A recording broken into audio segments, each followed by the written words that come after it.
Lesson 5, Central Problems of an Economy. Dear learners, today we will talk about central problems of an economy, scarcity and choice, resource allocation in a capitalist economy, resource allocation in a planned economic system, full utilization of resources and growth of resources. As you are aware, we have multiple wants, but only limited resources to fulfill them. We need different goods and services to satisfy different wants, but due to scarcity of resources, we cannot produce all the different types of goods and services for everybody in the economy at the same time. Also, due to scarcity, we cannot afford to waste the resources. So, every economy must find solution to these problems. Number 1, scarcity and choice. Suppose you want to buy a shirt, a book and a gift for your friend. You also want to watch a movie in a cinema hall. There are a number of wants which are to be satisfied, but you have only rupees 110 with you. Supposing a shirt is available at rupees 150, a book is worth rupees 95, a gift cost rupees 90 and a movie ticket can be purchased at rupees 100. So, together all of them will cost you rupees 435, which you do not have. Obviously, you cannot purchase all the things. Since you have limited money or resource with you, what will you do with rupees 110? You cannot buy a shirt as its price is more than the money you have, but you can think of buying either a book or a gift or a movie ticket. Here you have to make a choice about which one of these things you want to buy. Why does the problem of choice arises? If you had a magic wand or a magic lamp, you could have had everything to satisfy your wants and the problems of making a choice would not arise. This is an ideal situation which can never happen. You have only rupees 110 and not rupees 435, which implies that the resources, money in this case, with you are limited or scarce. You face the problem of deciding exactly what good is to be bought to satisfy your want. While making a choice as to which, one by one, notice another important thing, that is resources can be put into alternative uses. How? All of them, you can buy a book or a gift or a movie ticket. So, resources can be put to alternative uses. Similarly, the economy also has to decide what goods and services are to be produced and how resources are to be used. Thus, the issue of choice arises because number 1, the resources are scarce and number 2, the resources can be put to many alternative uses. Central problems of an economy. We may enlist 3 major problems facing an economy. These are: number 1, problem of allocation of resources, problem of utilization of resources, problem of growth of resources. Let us discuss these issues one by one. Number 1, as I stated, problem of allocation of resources. An economy also confronts 3 fundamental economic problems. Number 1, what goods and services shall be produced and in what quantities. Number 2, how shall goods and services be produced. Number 3, for whom goods and services are to be produced. What goods and services shall be produced and in what quantities. Every society may face similar problem of choice. However, the priorities may be different.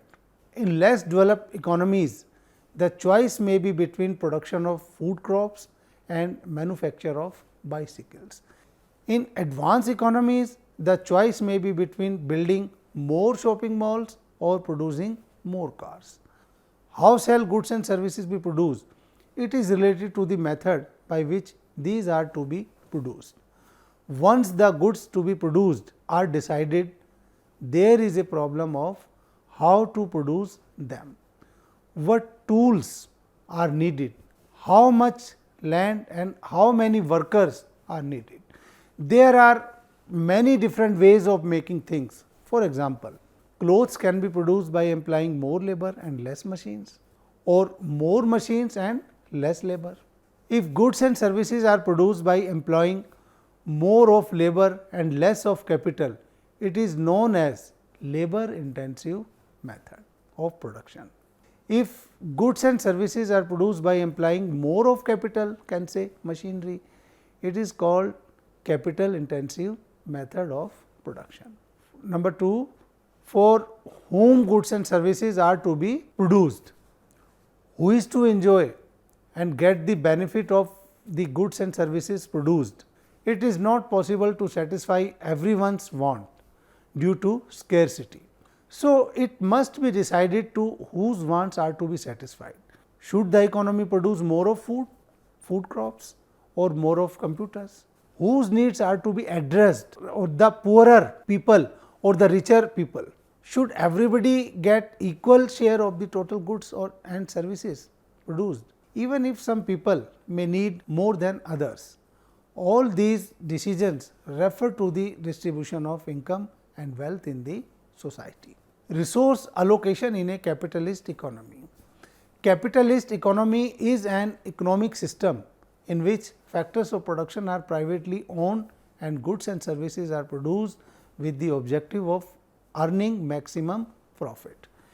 In a capitalist market oriented economy, there is no central authority to guide the choice of goods and services. The production is in the hands of individuals, farmers, manufacturers, producers, service providers and others. The resources like land, labor, capital, etc. are owned privately by people. All these individuals produce for the market and are guided by profit motive. They produce only those goods which are demanded by the consumers. They try to produce the goods in the cheapest possible way, so that they can earn maximum profits. These individual producers will try to move their resources away from producing things which people do not buy, towards the production of goods which people like to buy. The products are meant for the people who demand such products and can afford to buy these.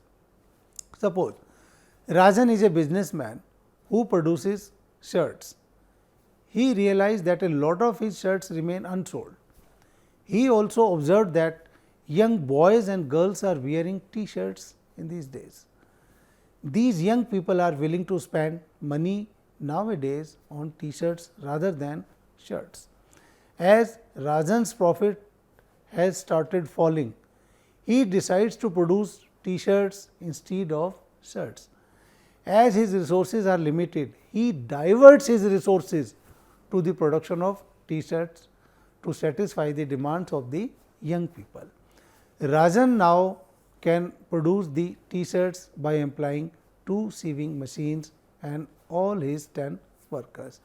By this process, each T-shirt will cost him rupees 100. Another option for Rajan is to produce T-shirts by using 5 machines and only 8 workers, in which case the T-shirt will cost rupees 125. Rajan will choose the best and cheapest method because he wants to make as much as profit as he can by selling his T-shirts. Now, Rajan's T-shirts are very popular among the youngsters. He earns higher profits now than what he was earning when he produced shirts. The young people who can afford to pay rupees 100 are all wearing the T-shirts produced by Rajan. Thus, the important characteristics of a capitalist economic system are given below. Number 1, only those goods and services are produced which the consumers want. Maximum quantity of goods are produced at the minimum cost per unit. Number 3, goods and services are produced for everyone who can pay for them. Now, the second central problem of the economy is allocation of resource in a planned economic system. Earlier we saw that in a capitalist economy. In a planned economic system, there is a central planning authority of the government, which decides what to produce, how to produce and for whom to produce. The planning authority sets the production targets. The government sets the goals and the firms try to meet the goals. When there is an agreement on the targets, the firms start the production. It is unlike the market economies, where people you have money can satisfy their wants and people do not have money, cannot afford to buy things to satisfy their wants. In a planned system, the government wants everybody to be equal. They produce the goods which everybody needs and can be shared equally by everyone. It is not that people who can afford can have more.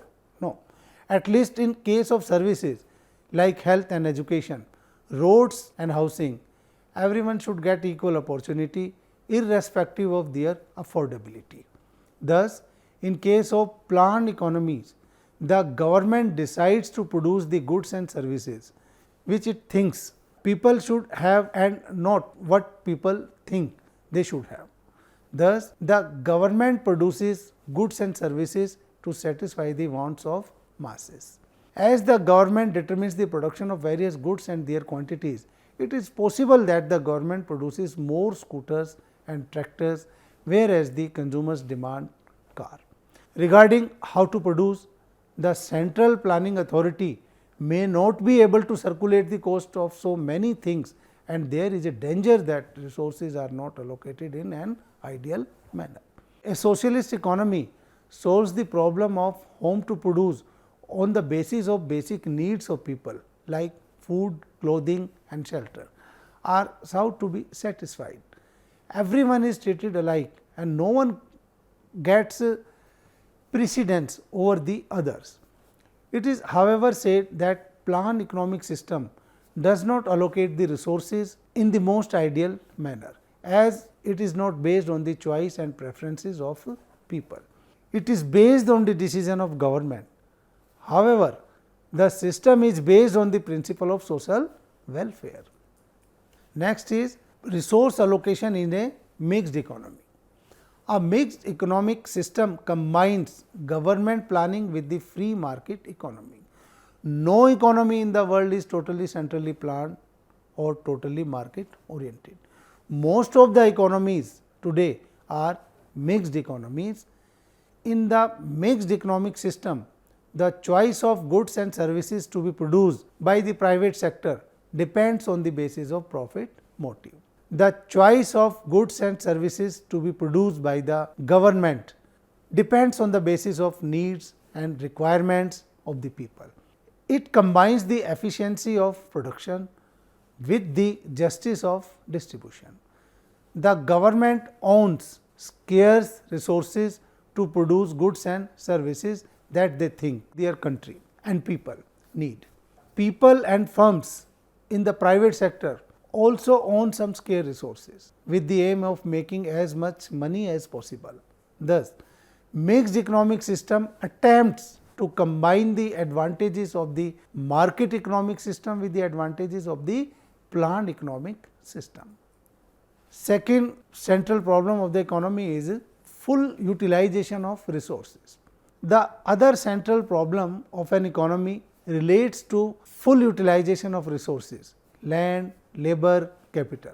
You have seen that you can have more of bicycles by sacrificing some amount of wheat. If all the resources in the economy are fully employed, then the quantity of one commodity can be increased only by the foregoing some quantity of the other. This happens when production takes place efficiently, but in reality most of the time production does not take place efficiently. The factors are not fully employed and the production is below the optimum capacity of economy. You must have seen some of your family members or friends who are unemployed despite being educated. Similarly, in our agricultural land, we still grow only one crop in a year. This is not a good sign, as the resources are already scarce. If these scarce resources are also not utilized fully, it is wastage of resources. Thus, it is the duty of an economy to ensure that the scarce resources do not remain unutilized or underutilized. Third central problem is growth of resources. If resources like labor, capital and technology grow over a period of time, then problem of scarcity can be addressed. Thus, for the growth of an economy, the resources available to the economy should grow.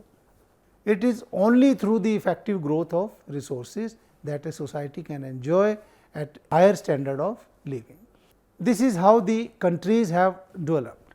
If the resources have failed to grow, the countries continue to be underdeveloped. Thus, the economies should make efforts so that their resources grow gradually to meet the growing needs. So, my dear learners, I hope that you have learned about the central problems of an economy, that are allocation of resources, fuller utilization of available resources, growth of resources. So, thank you.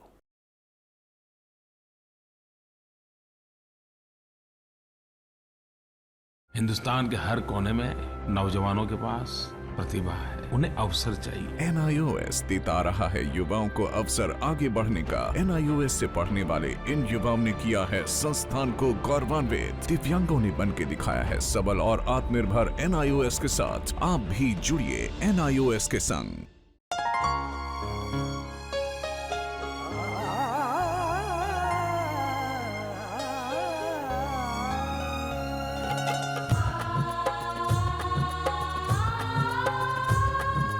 जीवन ये प्रकाशित करने, राहों को आलोकित करने, हम अपना दीपक स्वयं बने, हम अपना रास्ता स्वयं चुने।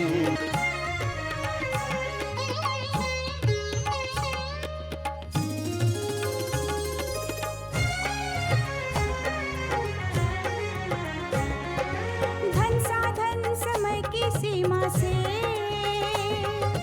विद्यालय जो मुक्त हो, धन साधन समय की सीमा से विद्यालय जो मुक्त हो। कभी पढ़े हम कहीं पढ़े, वे विषय की लोच से युक्त हो। मित्रों हम उठे और जागे, मंजिल आने की ध्वनि सुने, हम अपना दीपक स्वयं बने, हम अपना रास्ता स्वयं चुने, कोई मन चाहा केंद्र चुने, स्वयं बने, हम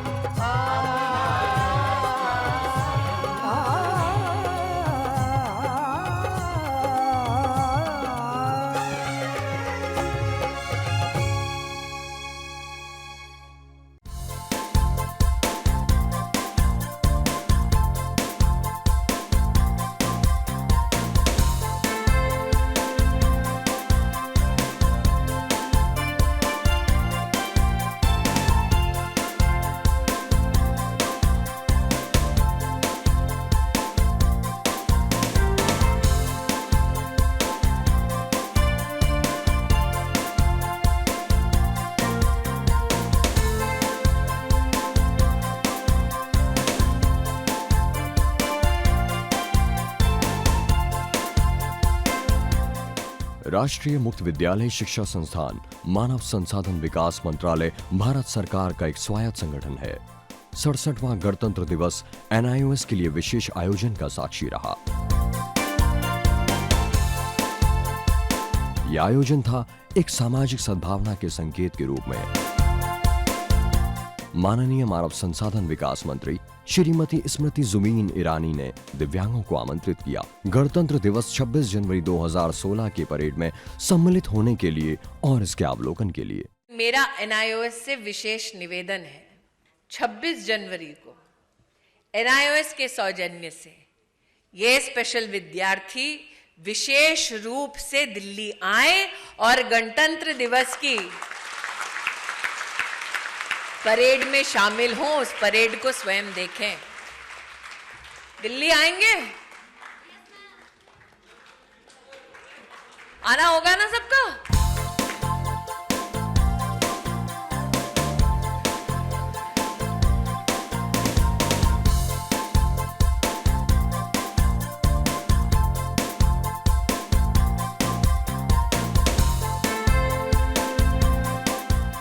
इन दिव्यांग शिक्षार्थियों के लिए दिल्ली में अशोक रोड स्थित YWCA में ठहरने का विशेष प्रबंध किया गया।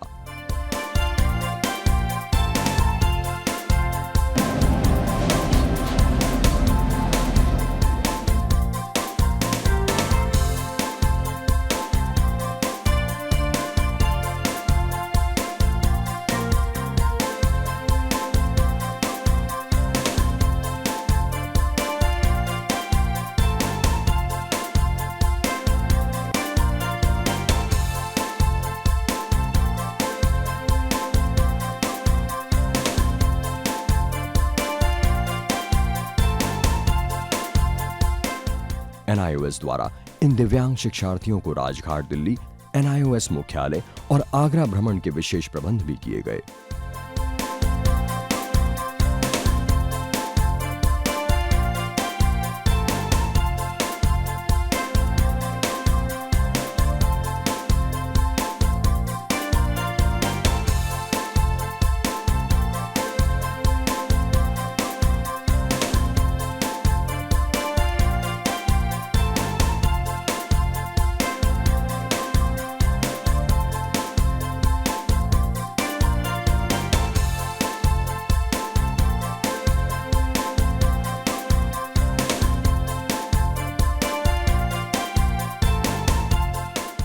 NIOS द्वारा इन दिव्यांगों के लिए राजपथ के 20 नंबर अहाते में परेड देखने के विशेष प्रबंध भी किए गए।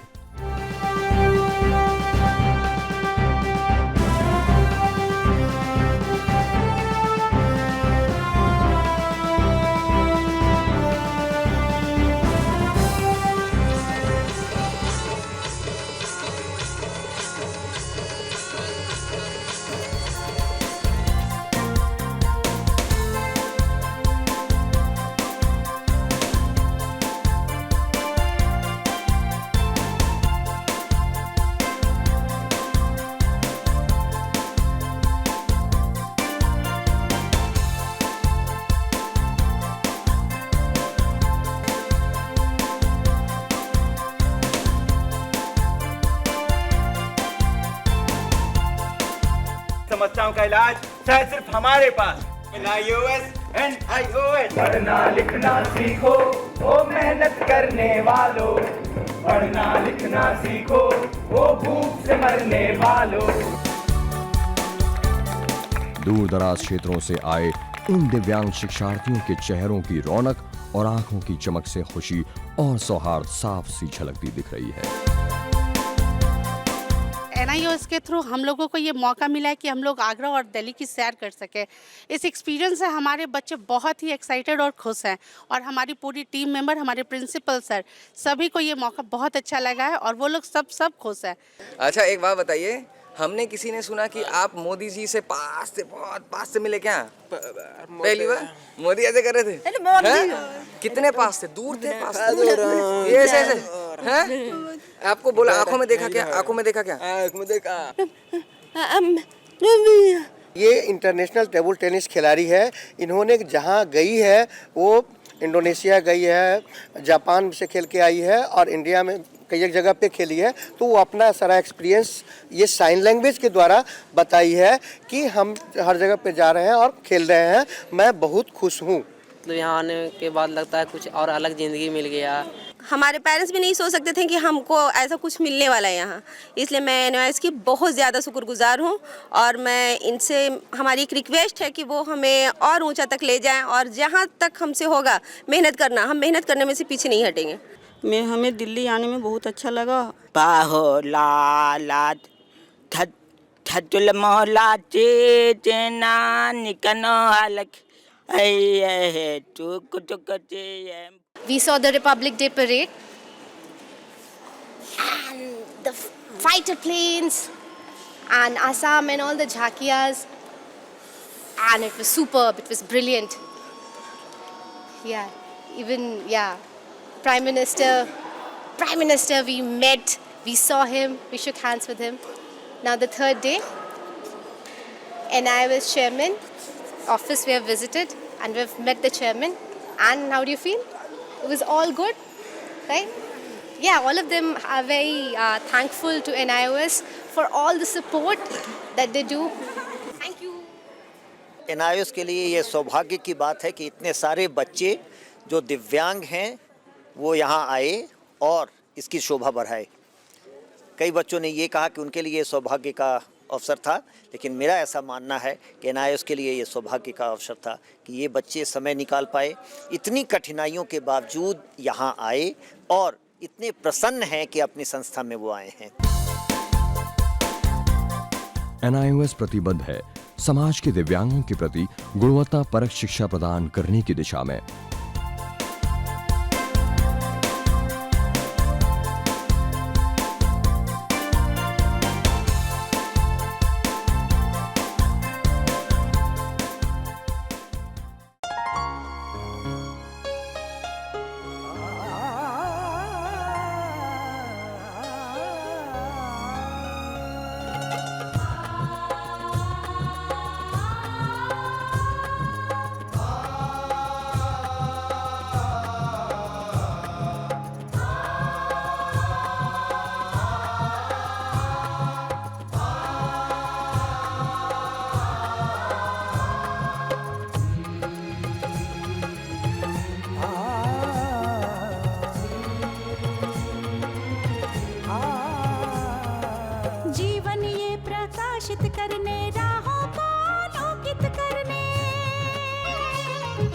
जीवन ये प्रकाशित करने, राहों को आलोकित करने, हम अपना दीपक स्वयं बने, हम अपना रास्ता स्वयं चुने।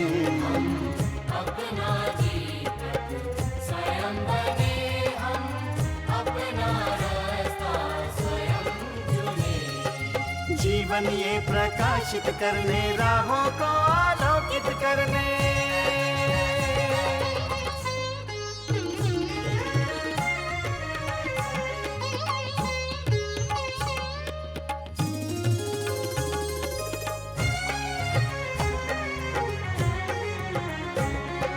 धन साधन समय की सीमा से